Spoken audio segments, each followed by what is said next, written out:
Dans une circulaire signée le 24 juillet 2019, le président Paul Biya fixe les orientations générales de la politique budgétaire et donne les dispositions pratiques à prendre pour l'élaboration du budget 2020.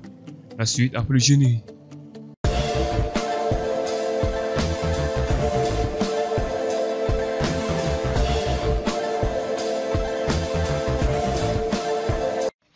Mais avant tout, n'hésitez pas à vous abonner à la chaîne pour ne plus rater nos prochaines vidéos.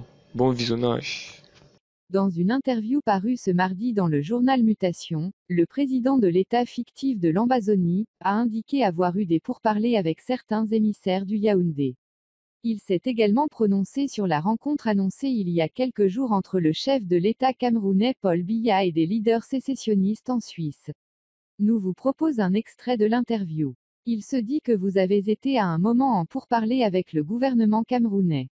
Pouvez-vous le confirmer? Nous avons toujours été ouverts à toutes les approches par le gouvernement de la République du Cameroun. C'est lui qui est pour l'instant très timide.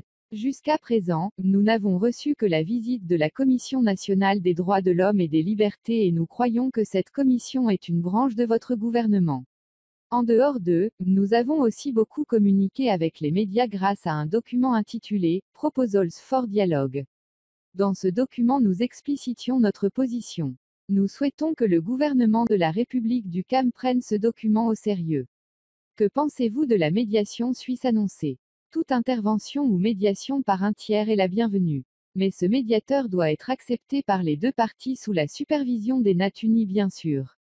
Que dites-vous par rapport à la rencontre entre le président Biya et des leaders sécessionnistes en Suisse?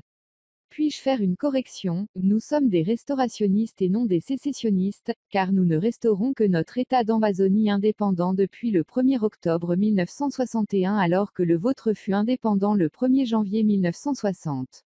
Nous ne pouvons pas faire sécession d'une union qui n'existe pas. Pour répondre maintenant à votre question, nous sommes pour un dialogue vrai, franc et ouvert entre l'Ambazonie et la République du Cameroun en présence des Nations Unies et d'autres acteurs de cette décolonisation ratée.